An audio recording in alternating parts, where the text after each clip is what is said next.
ಆತ್ಮೀಯ H 16 news ಅರ್ಥಾತ್ ಹೇ ಸೀತಾರಾಮ್ಗೆ ಸ್ವಾಗತ. ನಾನು ನಿಮ್ಮ MI ಮಲ್ಲಪ್ಪ ಜೋತರ. ಆತ್ಮೀಯರೇ, ಈಗಾಗಲೇ ಕಂದಾಯ ಸಚಿವ ಕೃಷ್ಣ ಬೈರೇಗೌಡರ ಮೇಲೆ ದೊಡ್ಡದಾದ ಆರೋಪ.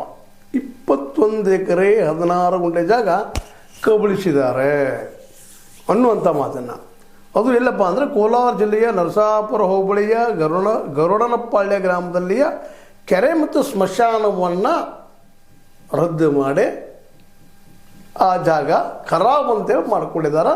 2001 ಮತ್ತು 2002 ಅಂತೇಳಿ ಬಲು ಗಂಭೀರವಾದಂಥ ಆರೋಪವನ್ನು ನಮ್ಮ ಛಲವಾದಿ ನಾರಾಯಣಸ್ವಾಮಿಗಳು ವಿಧಾನ ಪರಿಷತ್ತದ BJPಯ ನಾಯಕರು ಆರೋಪ ಮಾಡಿದ್ದಾರೆ. ಜೊತೆಗೆ ನಮ್ಮ N ರವಿಕುಮಾರ್ ಅವರು, ಅವ್ರ ಜೊತೆಗೆ ತಮ್ಮೇಶಗೌಡ ಅವರು, ಇವೆಲ್ಲ ಕೂಡ ಅಂದರೆ ಒಟ್ಟಾರೆಯಾಗಿ ಇಡೀ BJP ಅವ್ರ ಮೇಲೆ ಆರೋಪ ಮಾಡಿದ್ದಂತೆ ತಪ್ಪು ಸುಳ್ಳು ಖರೇನೋ ನನಗೆ ಗೊತ್ತಿಲ್ಲ.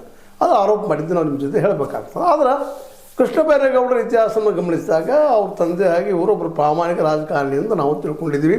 ಭಾಳಷ್ಟು ಜನರ ಭಾವನೆ ಅದೇ ಆಗಿದೆ.